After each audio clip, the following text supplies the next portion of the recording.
Peter, welcome to the podcast. Thank you. Thanks for having me on. Yeah, no problem. I'll kick it off in a fairly traditional way to what I ask every guest. At what point in your career did you become a major business leader, and where were you at in life when that all came about?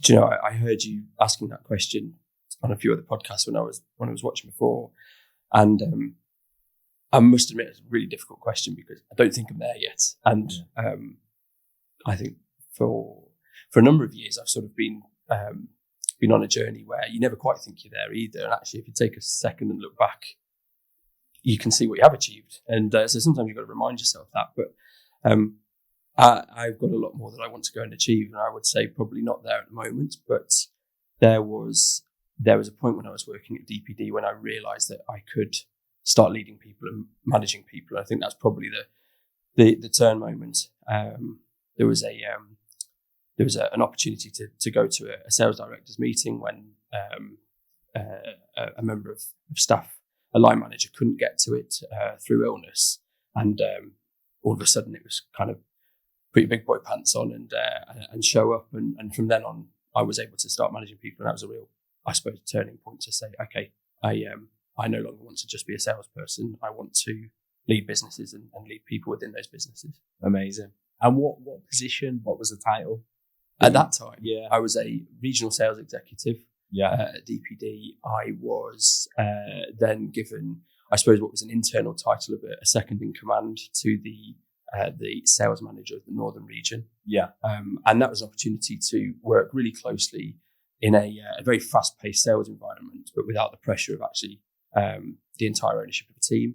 And I think that's something that I've sort of taken with me is everybody wants that next step up, but actually not everybody wants it once they're there. And if you can give people the opportunity, it's a great way to say, yeah, that's for me actually, and step up to it. And that's what I found when I was managing people in that team. I really got a reward from helping, I suppose, impart a little bit of wisdom for the sales guys that didn't know how to go and find leads or didn't know how to go and get to the right number of meetings each week. It was something that I'd had success as a salesperson at DPD doing, and I got a real reward from sharing that with them. So from that point onwards, I absolutely wanted that. I suppose that next step up into managing teams, and that's where I actually left DPD to go and try and pursue that. Yeah, and I guess like how long were you at DPD for? It would have been just shy of 7 years. Yeah. And how did you get into logistics? Like, what was, Mine's a family connection. Oh, is it? Honest, okay. Right. So I was working in the sports trade. I was a rugby player. I was selling rugby kit, and I thought, this is me. Yeah. I'll do this forever. You know, I'll get to go and see rugby clubs and sell them kit. Brilliant. And then I did a kit launch for my own rugby club, and all the T-shirts were wrong sizes, the holes were wrong. And I thought, actually, I really don't want to be so close to home with this. And at that time, my mother was working for DPD and had been at Yodel and had been at Collect Plus previously as well. Oh wow! So it's in like the veins. It was. So yeah, there was an interview put together for me, and that was a bit of a lift. And the hiring manager at the time, and I'm sure if he does see this, he'll chuckle, sat me down and said, "Okay, that's got you this far. That is the end of any freebies from your connection. Everything else here will be done on your own merit." Yeah. And that was a breath of fresh air for me because I wanted to do it on my own merit. Yeah. And so, that was when I joined DPD. And what was your mum? What was her role? She was involved in the pickup section of DPD, so launching the returns shops. So she'd worked at Collect Plus, and then she was launching the returns model for DPD. So luckily those didn't cross paths too much. But she does retell a story where she probably the most nerve-wracking meeting she'd ever had of her life was coming and presenting to our sales team about what the returns model looked like, because I was sat in the room. So it's funny. And then very shortly after she left the business, and then I had 7 years there as a salesperson. Nice. And learning the craft of what it takes to be a parcel salesperson. Yeah, I was going to ask, because you said you were really successful and you got through to being a regional sales exec. What do you think makes a successful sort of salesperson within the industry? Yeah, I reflect on that quite a bit at the moment, because as part of what we're doing, we're trying to, onboard franchisees with that right DNA to be successful salespeople. And you go to the core traits. Is it sales intensity? Is it the ability to pick up the phone and make lots of calls? Is it the ability to go out and knock doors? And whilst all those are really important, nobody's going to buy from you unless they trust you. Yeah. Ultimately, a parcel delivery is the final part at which your product as a retailer, it goes to your customer's hands. And that face-to-face interaction with a driver can make or break your business. And so when you're going to retailers who may be stuck with one carrier and you're offering them your solution, a lot of trust involved to put all of that shipping into a new delivery partner that you don't fully understand yet. So I actually think trust is probably the most important part. And a lot of the deals that I was able to win at DPD came from maybe a year or two of just having conversations with people. So some were very quick, but actually others, you just need to be in the right place at the right time for that phone call. And if you're the first person they call, you're on the right subs bench then. Yeah. I hear you. Okay. And do you think then, taking that into consideration, you can train that into almost anyone, or do you feel the certain things or traits or characteristics people need to have before they hit the training? It's a good question, that.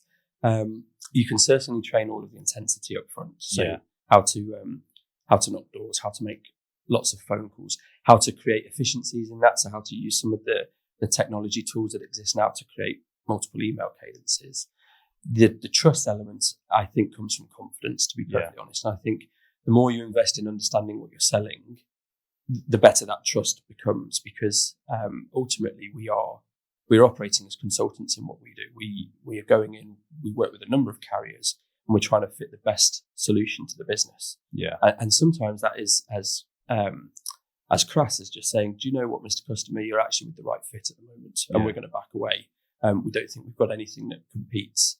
And I think that's one of the number one skills that we do train, is you don't have to win the deal first time every time. And actually, people's businesses evolve, things change, carriers change in the marketplace. Yeah.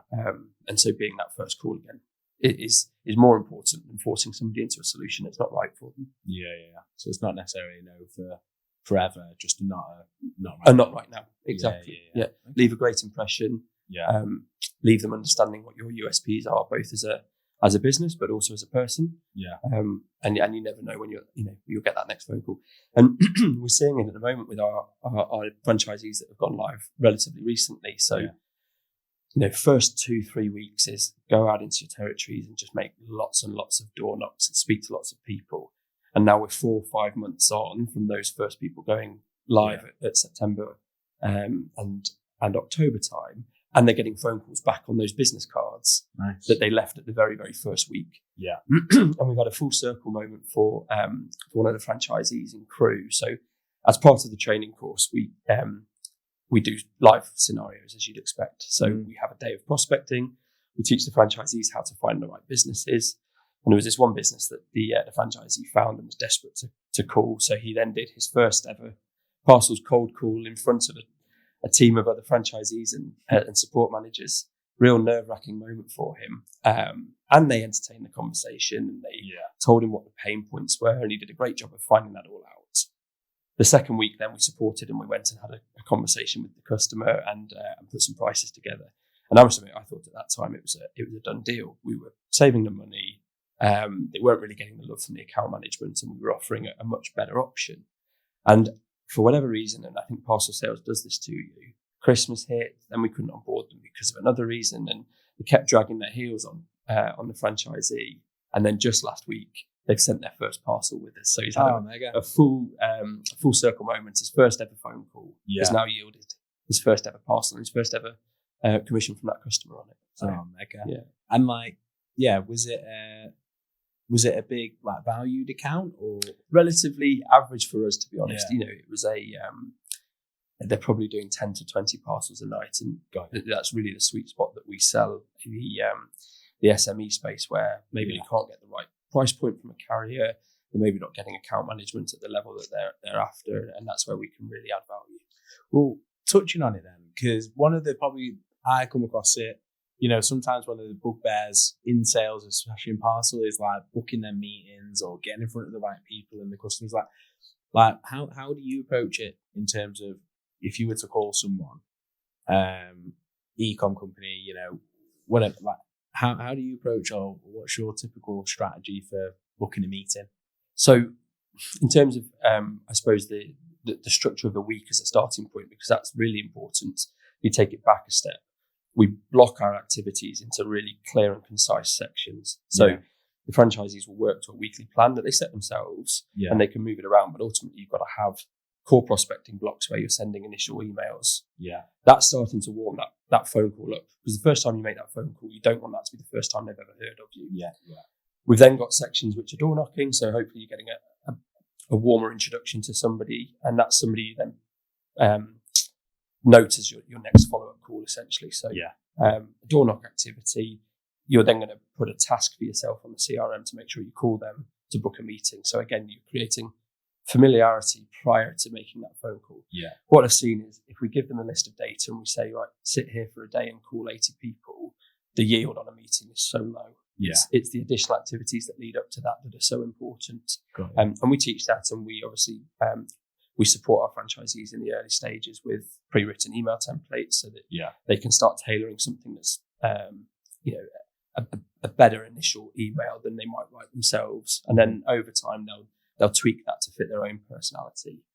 So in terms of then that phone prospecting block where we have a day of phone prospecting that they try and work to, they're really calling warm leads and saying, look, we spoke last week, or send a couple of emails now. If the time's right, let's have a meeting next week, and we just try and go really light touch at that point. Certainly from that first call, nobody's ever trying to sell them a parcel solution. We want to get face to face.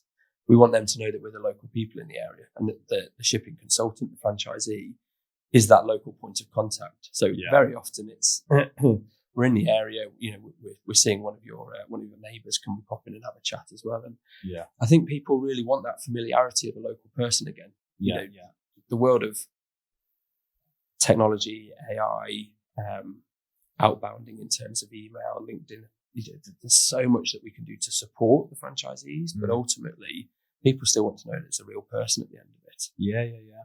No, it's interesting because I'm, I can relate in a way of just like, identify the data, identify the targets, warm it up initially from pre-contact. And then I guess when you do come to make the call, how would you go about that? What's your sort of style when you come to actually, on the call? What would you? So we teach the franchisees to invest a little bit of time just researching so that they know what their potential hook could be. So that's looking on customers' websites to understand who they're currently shipping with. Trying to get a gauge as to what's important to their end user, and trying to find a reason that they might want to have a phone conversation with us. It's not always price. Quite often it's service levels or familiarity or even collection times.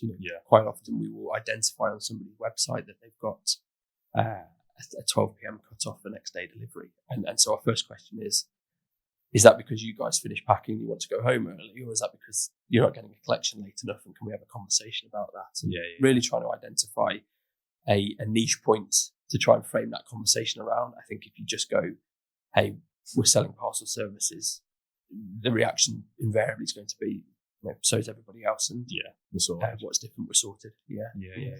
Okay. Well, look, I digressed a little bit into that just because I think there'll be a lot of salespeople tapping into it, and that I just know is one of those sort of sticking points that people sometimes don't always enjoy. But I think you've got to just to cut in there. I think you've got to get a balance of all approaches as well. So I think if you try and book up your meeting count in one single block, you're always sort of pushing uphill at that point. What you want is some of those automated emails that we've talked about with maybe a meeting link in there that are nurturing in the background. And so each week you might pick up one or two that engage through your email campaign. So then actually when you're trying to book up your diary, you're really only then trying to hit a smaller number because 2 or 3 have already booked in with you. So if you can create a blend of different approaches, but ultimately it is back to a numbers game. The more people you see each week, the more people you can quote, the more likely you are to win an account. And you can't shy away from just that that hard work of picking up the phone and getting in front of somebody. There's always going to be that element in there. Yeah. No, I hear you. Well, to touch them back into your career, so you rose, to RSE within DPD, and you sort of were sort of second in command, right, for the team. Where did you go sort of on from there? Yeah, so I'll be honest, I was looking upwards and thinking, this is only going to happen when a space gives way, and ultimately waiting for somebody to depart the business for your next opportunity. So I suppose at that point I was open to conversation from other businesses, and I was put into a business for a relatively short period of time. I enjoyed the opportunity there, but I was I suppose I had my head turned from a shiny offer to go and work with a technology business that was starting up in Manchester. So I suppose I had something that gave me the opportunity to look outside of DPD. It wasn't necessarily the right fit for me immediately. Yeah. It did just show me that there was another world out there in terms of what was available to what I was doing. And it gave me my very first opportunity to manage a team. So I moved into a head of sales role in an international parcel delivery business. And then the offer that came in very quickly after that was to be a commercial director to this technology-based business. But it was a real transition because it was no longer in the parcel space. It was in the same-day delivery space. Yeah. And so I had to go back to basics in terms of that confidence and trust that I talked about to begin with. Yeah. I had to learn a new craft at that stage and really try and get to grips with what our USP could then be within a brand new space. And and was there ever a moment when you stepped into that role that you felt it was different to what you anticipated? Or, was there any, what was you sort of think when you first sort of continually, because I suppose I'd crafted a space for myself based on what I had learned in the big DPD corporates and how successful salespeople were in the parcel space. And so my instinct was to try and transfer that to what we were doing in the same day space. So that was very much focused on salespeople, focused on having these conversations. And actually, a lot of that just gets picked up by sort of more digital aspects. So Google marketing, SEO marketing, and making sure when somebody needs an item moving A to B in the next half an hour, you're the first page that they find and you're the first place that you book with. Right. So there's a total transition in terms of the way that you build and scale a business from a sales perspective. Yeah. And so when I moved back into the parcel space, there was a bit of comfort, to be honest, to going back into a world that I knew a bit better. And that's ultimately what we've modeled the franchise on, is that high productivity local salesperson that goes in and has conversations, a much more familiar space to me. Got you. Yeah. And then you've left Delivery App to join Speedy Parcels, Speedy Freight. Yeah, so I joined Speedy Freight as it was at the time in a carrier sales manager role. So there was a parcel division at the time. It had been built out as a solution to support the existing freight network. So Speedy Freight's an extremely successful franchisor with significant coverage of A to B freight, same day franchisees around the country. Yeah. And they had been building out this solution to support them with a parcel offering. We had freight franchisees having conversations with retailers who they were moving big heavy goods with, who actually had parcel requirements as well. So that was where I suppose the product was built from, and significant investment was then made by Speedy Freight in terms of building out the technology to do label generation, to aggregate with carriers, to be able to link web stores with marketplaces. And so as we were building this out and onboarding customers and starting to learn what was really important to people, we realised actually that the sell between freight and parcels is so different that actually it wasn't becoming a particularly valuable service add to the freight people, but it was actually really gaining momentum on its own right as a parcels solution. And that was the point at which we transitioned it. That was the point at which we transitioned.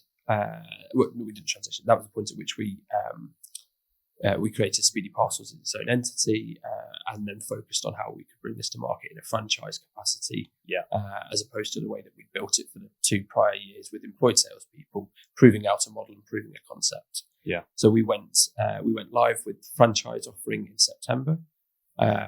and we are now operating over 12 franchise territories, and that's the bit that we are really focused on growing rapidly now. Well, there's some pretty rapid growth. September to 12. To 12 territories, yeah. And the I suppose the exciting part about that is they come from such a different background. So there's an opportunity for so many different people. Yeah, we are not now talking about Parcels background. We're talking about recruiters. To be perfectly honest, I think that's a great skill set. And like you said, that cadence of how do you book a meeting is very, very similar in Parcels. So people from a recruitment background, become a really, really powerful franchise operator because they can do the productivity and they can build relationships with people. Yeah. So we've got that at one end of the spectrum. Core skill set almost. Yeah.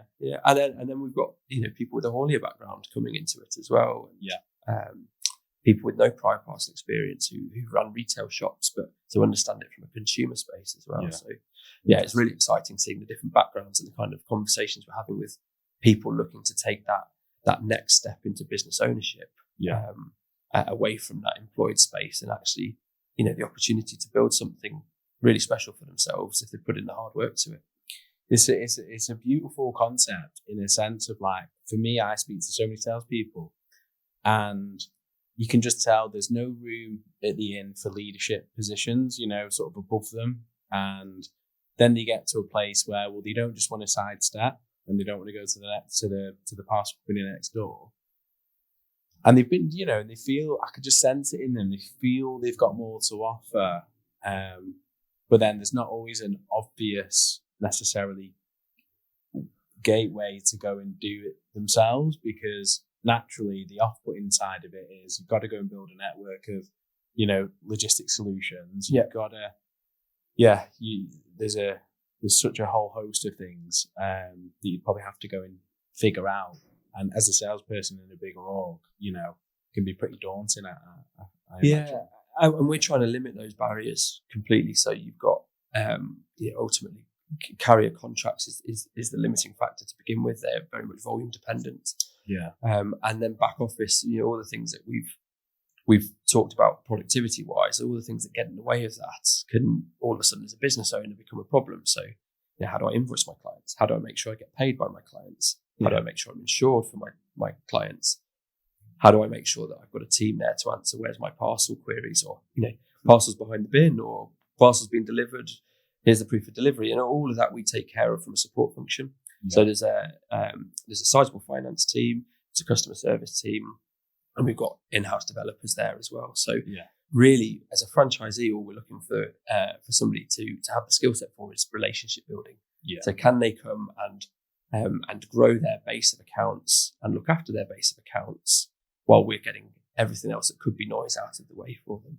And I think that's the bit that, as salespeople from Parcels, if you're looking at this going, okay, who does the customer service? Who does that part? They're the bits that you think, I don't know if this is, I don't know if I've got the capacity for all of that as well.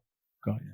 Yeah, I guess what I see quite a lot of is salespeople who have typically been really successful. They've they've been promoted and rose to rank, but then they get to this point where they look up and there's no opportunity there, and they also think, well, I don't just want to make a sidestep to another company for just a little bit more money. And I guess what this is quite a nice option of is actually do back yourself, but without the worries of the operational side of things, building a network, and all the other things that come to obviously building a logistics company. That's it. Yeah, completely. And I think one of the obvious barriers is carrier contracts. So being able to actually have the options to sell courier solutions. And then there's the fact that you've got customer services with that as well. And probably looking at it going, those are all the bits that I don't really want to be involved with. So we're making it our mission to take away all of the bits that could stop somebody being a productive salesperson and taking care of those, allowing them to really flourish on the important bit, which is having conversations with prospect shippers, building relationships, and ultimately nurturing relationships as well. There's a real space in the parcel world that I came from where you've got account managers and you've got sales, new business developers, and you'll know this from recruiting in that space. They are inherently two different skill sets, and the focus as a new business salesperson was always onboard the accounts, pass to an account manager, onboard them and pass. But there's always that time still that somebody would ring you up as the new business person and saying, hang on a minute, you told me I wouldn't have these collection issues, or I wouldn't have this. So as part of our model, you retain that relationship with a customer for the lifetime of that customer trading with you, because ultimately it's always generating you a profit at the same time as well. So there is an interest in retaining that relationship. Yeah. And actually, as a new business salesperson, it can be quite difficult to walk away from a deal like that. A deal that you've onboarded and you've spent 4 weeks really invested in, and all of a sudden you're not involved, and you think, I wonder if they are getting the service that I promised them they would get. At least when it's yours, you can come true on that promise. And that goes back to the trust part again. Yeah. So for us, it's really important that we support with all the back office there to give people a really easy access into something of their own business ownership. Yeah. And ultimately, people might not want to be doing the high intensity new business sales forever, and that's fine as well. Within the franchise model, you'll get to a I suppose a crossroads as to whether you decide to employ somebody to look after your customers, or whether you employ somebody to work with you and grow the business and do new business developments. And I think invariably what you find is actually there's just such a thrill that as new business salespeople have always lived off. It's difficult to give that up entirely. So I don't think that ever leaves you. There's always that thrill of a chase. Yeah. No, I hear you. And I guess what then for somebody who you've entered into the franchise world, what do you think makes a good franchise? From an opportunity as a franchise or a franchisee, so somebody that's looking to buy one. Again, I would say as a franchisee. So what if you were to run almost like a health check, or like a couple of things as to identify this is a good franchise, to be a part versus perhaps a bad one. So if we're looking at I suppose it's almost like a candidate profile for a prospect franchise. Is that I think we're looking for a commercial acumen, so somebody that understands the way we make a profit ultimately, and it is as simple as the nuts and bolts of this is your buy price, this is what you can sell it at, everything in the middle is the profit that you're generating there. How do you create that value, and how do you understand how to maximize margin and how to maximize? You need to have a degree of commercial acumen to be a successful franchisee, and then it's capacity to do the work. So it's really important you haven't got other distractions, because the model is only successful if you get to that number of meetings, number of quotes, and then your industry average conversion rates. So you've got to have capacity to be able to go at this. But from an actual franchise opportunity, there's a real appeal to what we've built, because you don't need any assets. And so when you're looking to weigh up, is this the right fit for me as a proposition? What we're looking for is somebody with the time and the investment. We're not looking for somebody with a van. We're not looking for somebody to go and buy a warehouse. And all those things that can become really costly as an overhead and preventative to running your own business aren't required for this model. So the carriers go and do the collections. Really, you can operate it from essentially anywhere. You just need to be able to go and have those face-to-face conversations all the time. And how then would operational issues be managed, I guess, because these people are out face-to-face, managing relationships, onboarding new business. But, we don't live in a perfect world. No. So, unfortunately. So let's say that an operational issue does come up. How is that typically handled? So those come into the support centre. So within the business, there is a customer service manager, a customer service team, and then we've also got an operations manager in there as well. So I suppose the firefight ones come into customer services, and we deal with the carriers there. So that can be collection, running late, or operational things like that. If they're more setup based, then they come into the operations manager, and that's where we're going to look at whether it's IT setup. So is it integrations that aren't running correctly, or is it cut-off times, and all sorts of bits like that. So we've got a team that support the franchisee with that. Got it. You will always get that phone call that comes in at 5:30 that says, I've tried everybody and the collection's running late. And, look, sometimes that is the real point of difference. We are a people-led business. We like to say we're people-led, tech-enabled. And ultimately, that's that trust bit again, that somebody knows in an emergency, they can get hold of somebody. But ultimately, we want the franchisee to be the last line of defence at that stage. Really, they should have come through the internal support structure that means that the franchisee is focusing on new business sales as opposed to where's my collection kind of queries. Yeah. And I guess you've had some really nice early success. What would you say? Like, is there any barriers for someone coming into being a franchisee? Like, what would you think someone who might be licking the lips right now thinking, I want to get involved, but like, are there any? I guess, yeah. Look, we go through a really diligent onboarding process with a franchisee. So initially, they speak to one of the team. If there's a real interest in the team, believe they're fit for the business, then I speak to them, and we maintain that. It's really important that they get to hear directly from me what they're buying into, but also what that expectation is as well. Yeah, and then ultimately they go through a boarding process where the onboarding support team will meet them. They get to meet the business. We call it a discovery day, so they get to see the business. But at that point, we will make a decision as a business as to whether that candidate is a fit. For us as well, it has to be right for both parties. And we have turned people away at that stage where we don't believe that they've got, and it's not a skill thing, it's just capacity or time or clarity to be able to give it what it needs. And that's something that we hold ourselves really accountable to. We're not in the game of just having lots and lots of franchisees for the sake of it. We want people to come in to be very successful.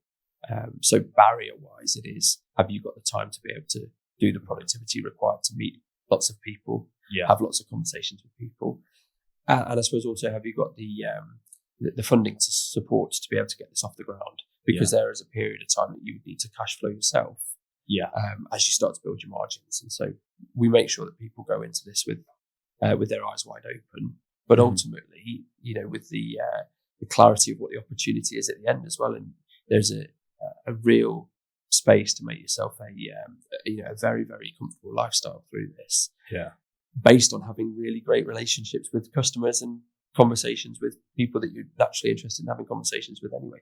I think that's been my favourite part of working in parcels has been actually seeing so many different ways that people make money as a business. One day you can be in a boardroom for a manufacturing company that's selling valves, and the next day you can be in somebody's beauty salon who's selling nail varnish on TikTok and Temu, and both equally successful businesses, totally different landscapes.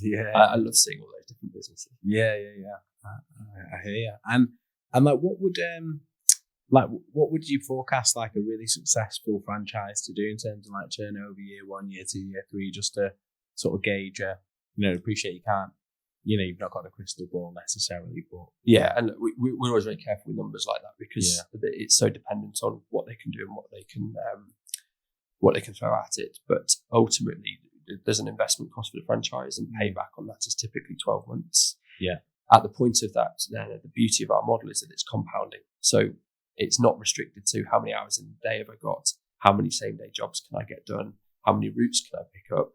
Everything compounds. And so as long as you look after your customers and keep them, year 2 then grows on top of that, and year 3 grows on top of that again. So we would expect very quickly people to be replacing decent salaries with this and growing on from there onwards.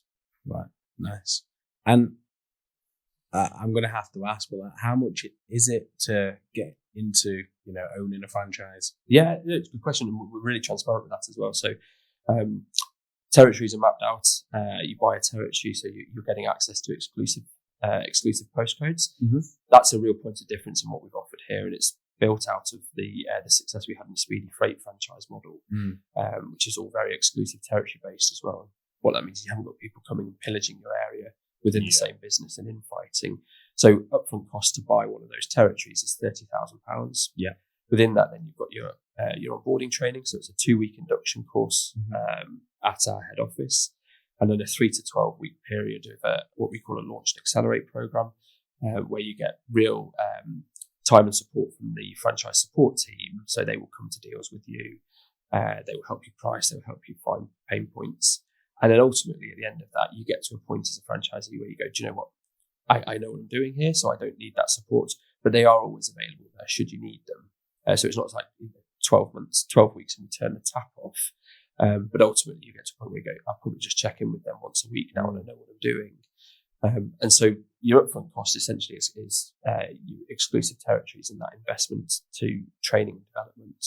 From that point onwards, then it's a management fee based model. Got you. And what ICP, like, ideal customer profile? Yeah, great question. Yeah, what would you say is? It's a great question because as salespeople, we've all got those ones in mind that we think, well, if I could bring them over, I could then get started on that. And having worked with bigger corporate parcel carriers, quite often there are bigger brands within there. I don't think that's really our ICP, if you want to call it an ICP. We have a real value proposition that is suited to a parcel shipper doing between 10 and 20 items a night. Right. That is your bread and butter. And that also, from moving from a position where you're a salesperson and obviously you're commission based, it's a finite period of time, commission ends, and all of a sudden, really inconsequential to you what happens with that customer. What we're looking at here is creating a business that's got great depth in it. And so it's important to have a long tail. Yeah. We're always going to have headline clients, and we're always going to have, I suppose, the top 10%, which is creating the 80-20 rules, the top 20% creating 80% of their income. But by having a long tail of lots and lots of smaller shippers, you actually create a better yield on your margin, and you create yourself some protection against people that might then cease shipping. That can happen for all sorts of reasons. It can be carrier service. It can be our service. We'd hope it never is. But it can also be things like transition of business direction, people closing businesses down, people getting purchased and moving into new business acquisition. Yeah. So it's really important to have a strong depth to your client base, because this is ultimately now your business and your income. And so the loss of a client, if it's one of those top 10 big ones, can really hurt if you haven't got the backup of a good base of customers. Got you. Yeah. So I guess even like your Amazon sellers, eBay sellers, is it all? Yeah. Is it all domestic or is it international? No, we have international service as well. So we and we've got the opportunity as a franchisee there to offer a single international parcel once a month for a customer and still generate quite a nice profit on that as well. And so that's the way that you improve your yield, and part of the training is how do you do that as a business owner so that you're getting a better overall margin by adding in international services. Yeah. But you're right, the marketplace shippers are a great prospect. eBay shippers, we're seeing a lot more now coming through on Temu. So UK based businesses selling on Temu and shipping 20, 30 items a night out on Temu.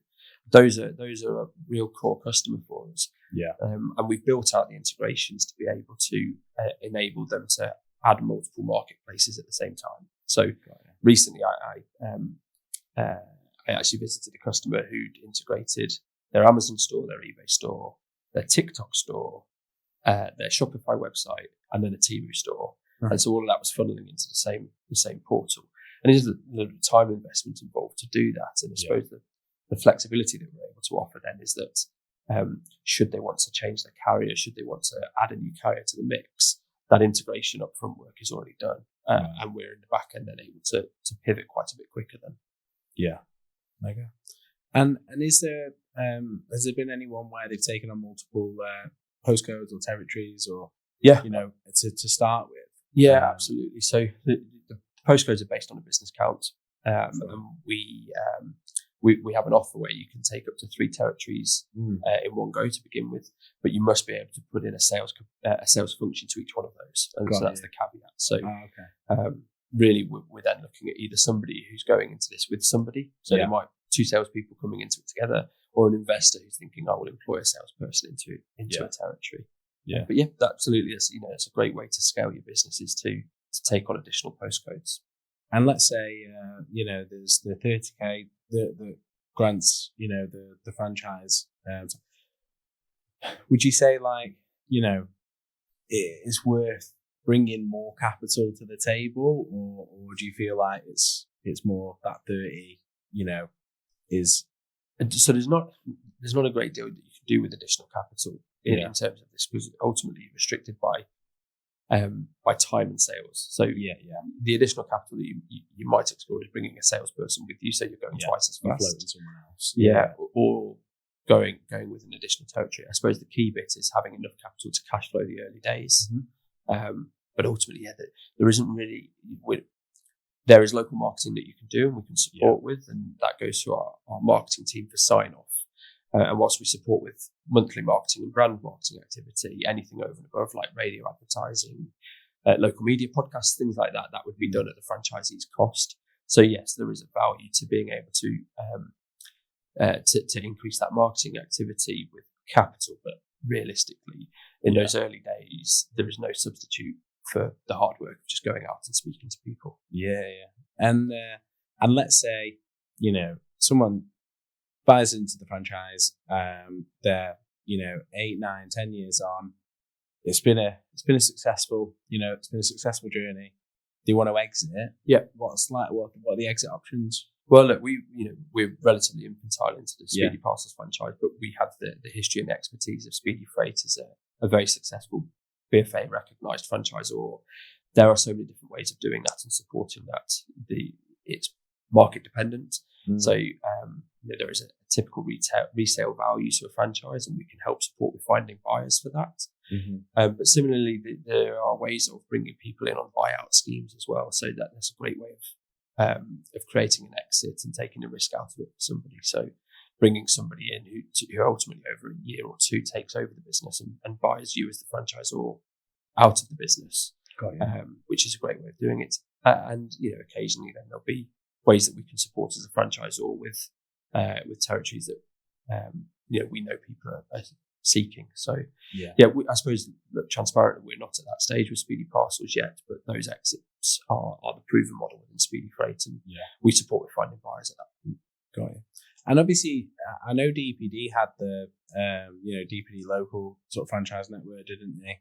Did you get much insight to that while you were there? Yeah, I was responsible for selling a DPD local target as well, and I think the key difference there, having spoken to DPD local franchisees and ex-franchisees, the key difference there was they were still running an operation. So they were running running a depot, they were running a fleet of vehicles, and that's the bit that comes with massive overhead.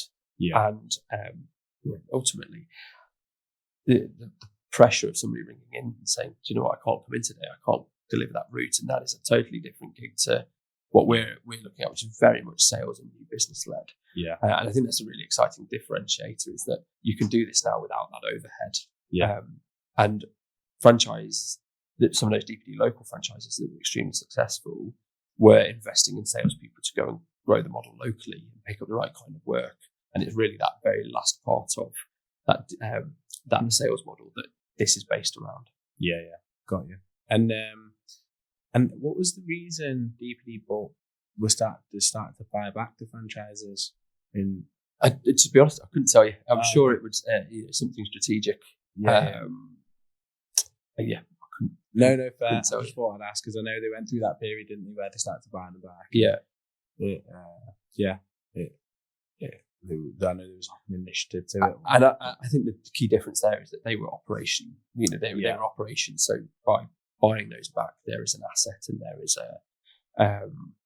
there I suppose there's a geographical strategy to where those businesses were located as well.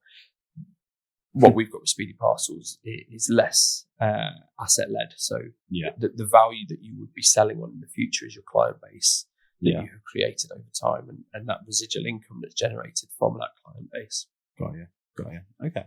And then when you talk about people being a franchise, has there been any weird and wonderful franchise owners that have come from a really unsuspecting sort of space? Yeah, definitely. So I mentioned the obvious ones before. So we've got people from a parcels background. We've got recruiters in there as well. But we've also got franchisees that own a chain of dessert restaurants and have bought this. I suppose that was more that investor based space and looking to bring in a salesperson, but actually somebody who has a history of buying franchises and understanding what makes a successful franchise as well. And they're two very different models, but ultimately the core bit is still, what does the back office support look like? How strong is the brand?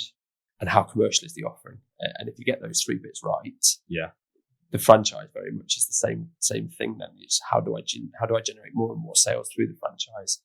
I suppose the bit he's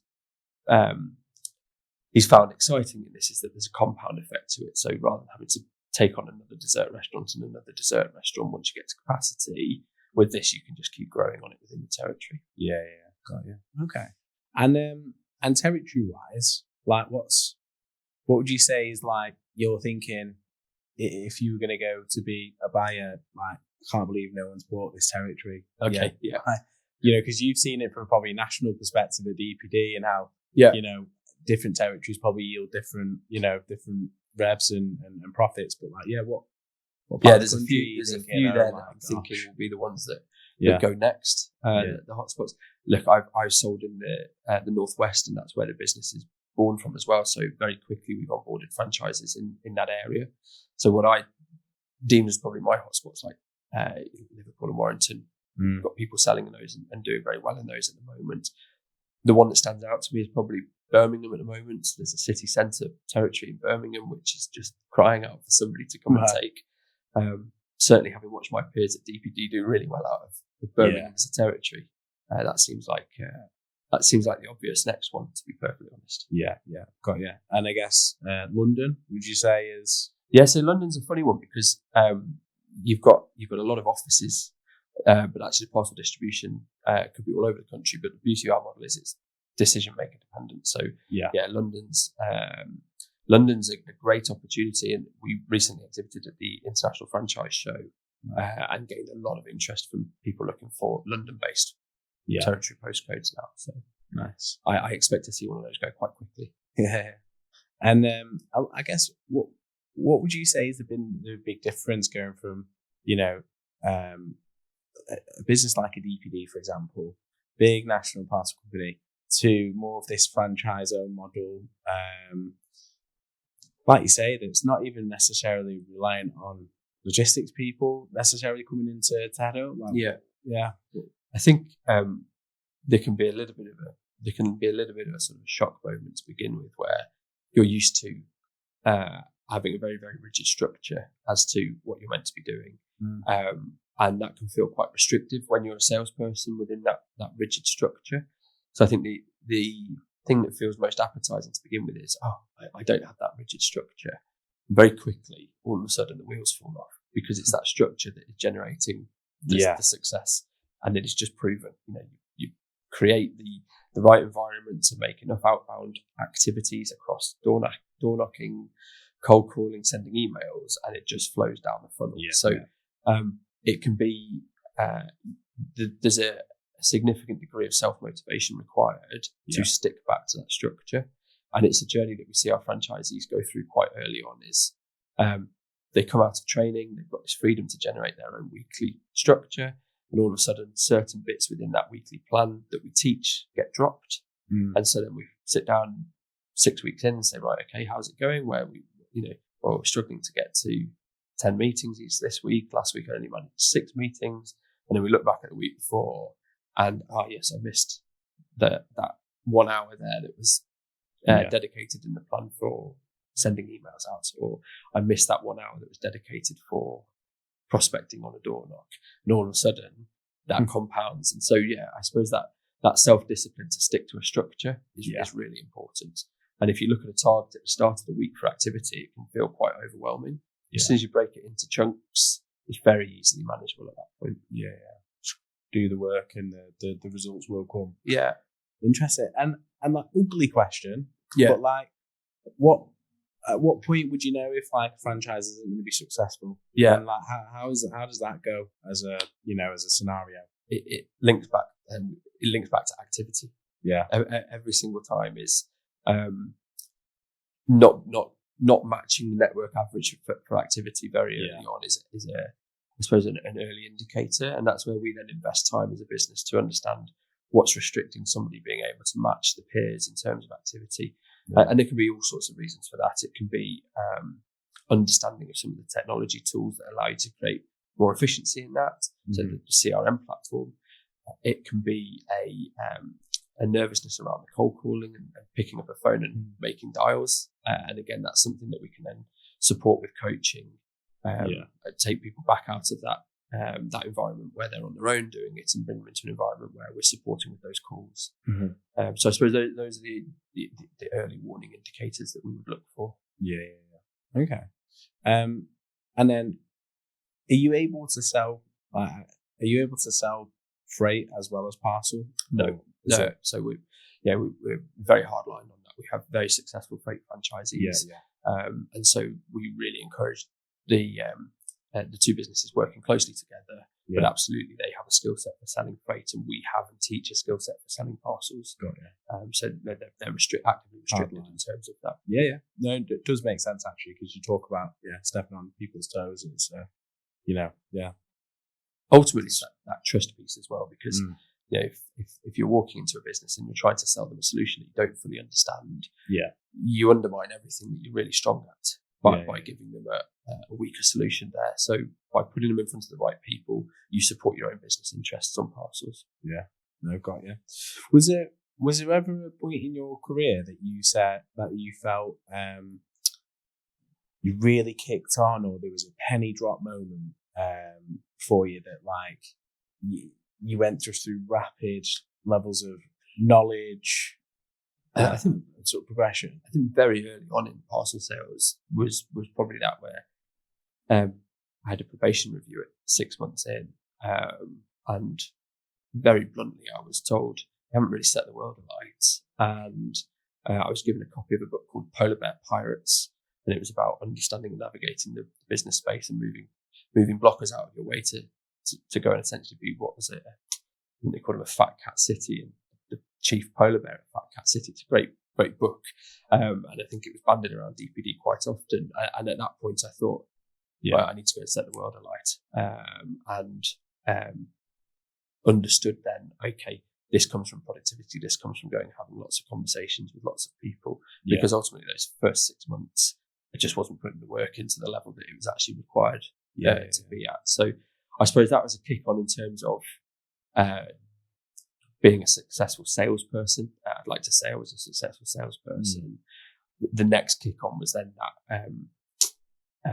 that business leadership, and that's only really come from being at Speedy Freight, to be perfectly honest. Where you asked me at the very start, at what point did you know you'd become and like I say, I don't believe I've got there at this point, but there are so many bits that if you put yourself out of your comfort zone and you have the right people around you that give you the breathing space to do the learning, you can very quickly become accomplished in as well. And so I'd say we should always be on that learning curve for certain. And there's so much more to achieve. You just got to keep on taking new stuff. And I think the franchise offering is that great opportunity for a salesperson to do that next leap, to say, like you say, okay, there's a plateau here in terms of what I can do where I am now. I don't know how to run a business, but with the right support and the right space to learn, actually, this is a great way of doing it, rather than just jumping into the unknown and setting up something yourself from scratch. A franchise is a great way to do that with that support. And I suppose the UK is relatively slow on the uptake for franchising. Speedy Freight has a franchise offering in the US as well, and the uptake is significant there. And that's because as a culture, franchising is really prevalent, and there are constantly franchisees actively looking to purchase a franchise. The UK is a little bit slower on that, probably just because of knowledge and the access that a franchise can give you to starting a business that you may not think is available prior to exploring it. And I don't know what it is with the UK, because I think, I don't know whether there's like a stigma to franchising, like there's almost a skepticism behind it, like what am I paying for, or like is what I'm paying for got that attached. Whereas I guess US are a little bit more gung ho, and they'll back what they buy into. I guess I think you're so right. I think I don't know whether the stigma is a reservation around what you're buying into, or actually whether there's this sort of stoicism as to, I should go and do this myself if I'm going to have a business. And do we as a UK population think that we're cheating by buying a franchise or a business that's already set up? But ultimately, why would you not? Because there's 2-3 years that you would have to invest in getting to that same similar point, and the financial investment that we've made as a business to ensure that the systems are robust enough to trade is significant. And that's the bit that we're giving people a leapfrog with. Yeah, absolutely. Yeah, you're buying a shortcut in essence. You are, you're buying a shortcut. You're also buying into I really believe this strongly. You're buying into a family with Speedy Freight and Speedy Parcels still. So one of the things I've really, really enjoyed seeing is the way that our new franchisees are all supporting each other. And I suppose coming from a sales background, it was quite fiercely competitive. Actually, the way that we have our exclusive territories and people are bigging each other up in that is really nice to see. So we have an active sales channel where the franchisees will talk about how many meetings they've booked in a day, or they'll celebrate when they bring a new account on. And that's been so rewarding to watch the people big each other up on that. Yeah, no, I can imagine. And it probably, probably takes the edge off of all the, that feeling of dauntingness of going in it alone or by yourself. Yeah, definitely. I think even as a salesperson, it can be a relatively isolated or lonely role. And so by being able to share those down moments as well as those up moments, it's important that you get a knockback on a phone call. We get those every day, but sometimes it helps just to be able to turn to somebody and say, that wasn't very comfortable.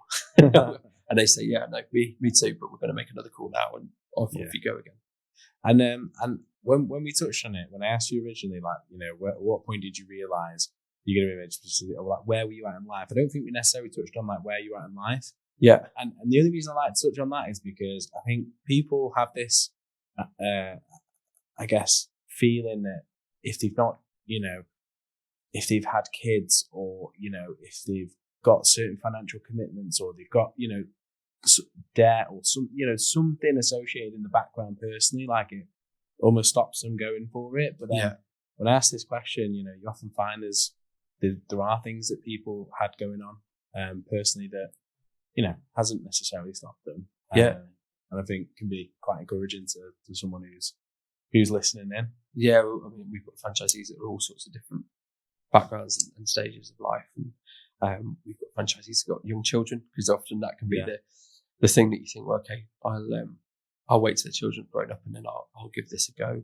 But actually, what's more motivating than knowing that you're building something that's improving your family's life as well. So all sorts of different backgrounds, I suppose.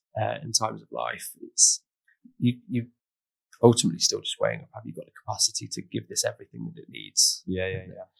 Everybody's got distractions, haven't they?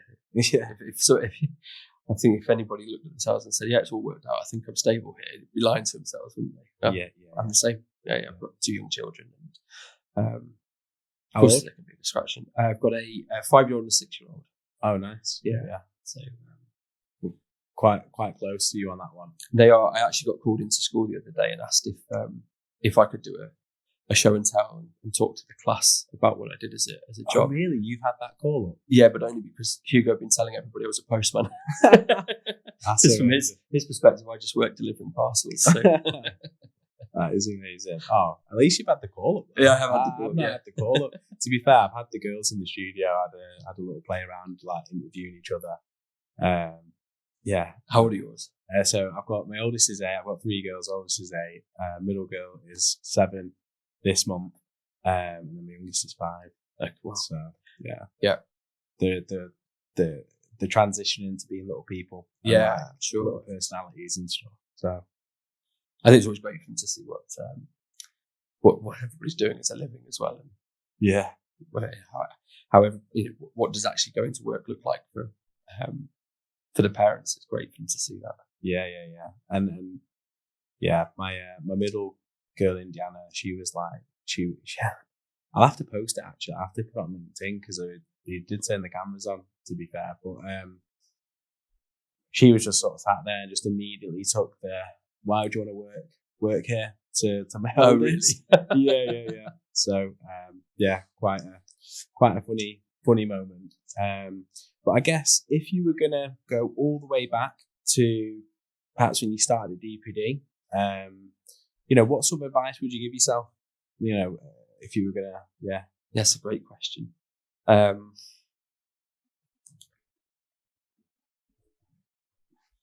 is a great question. I think Trust yourself more. Yeah. I think you probably hear it when I say it at the start. I don't think I've had that moment yet. So there can always be a sort of a slight degree of, I guess you call it imposter syndrome, wouldn't you? So to trust yourself more along the journey, because quite often that second guess or that second doubt can get in the way. You can delay yourself. So just back yourself and go and put yourself out of your comfort zone continually. I think it probably took me the 6 years at DPD to do that and put myself out of my comfort zone. And actually, I think to reflect on that, the other thing that I really believe as well is that quite often you look up and you think, I can do that next role. I can do that next role. And actually, there's so much more going on and so much more learning to be had that to continually just keep taking on experiences and learning and growing is just as valuable as being successful and doing things. So even really difficult moments are just experience learning.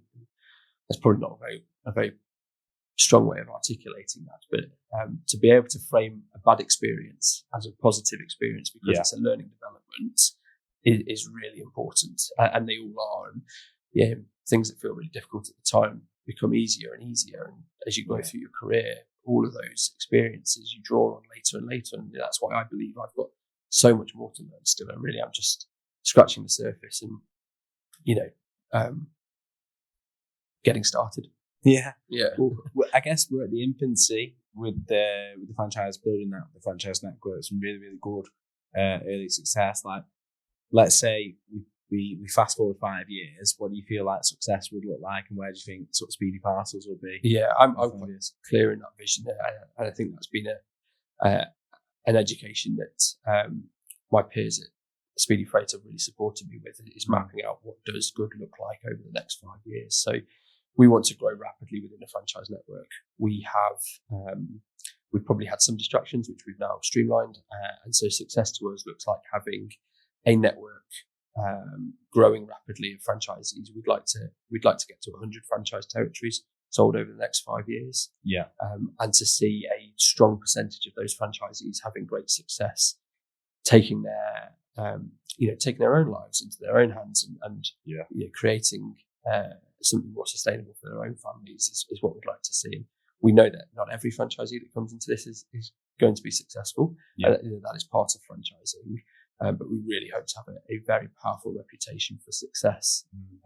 Should people go and do the work and do the right productivity ultimately, back to that. Yeah. No, hey, well, it's good to have caught you at this point in the journey. I'm excited to see how that all develops and how that does go. I've got a good feeling it's going to go all in the right direction. So thank you. Yeah, we'll have to do it again at some point. Absolutely, yeah. We'll be excited to tell you where we've got to next as well. Yeah, mega. Oh well, thanks for coming on. Thank you. Cheers. Appreciate it.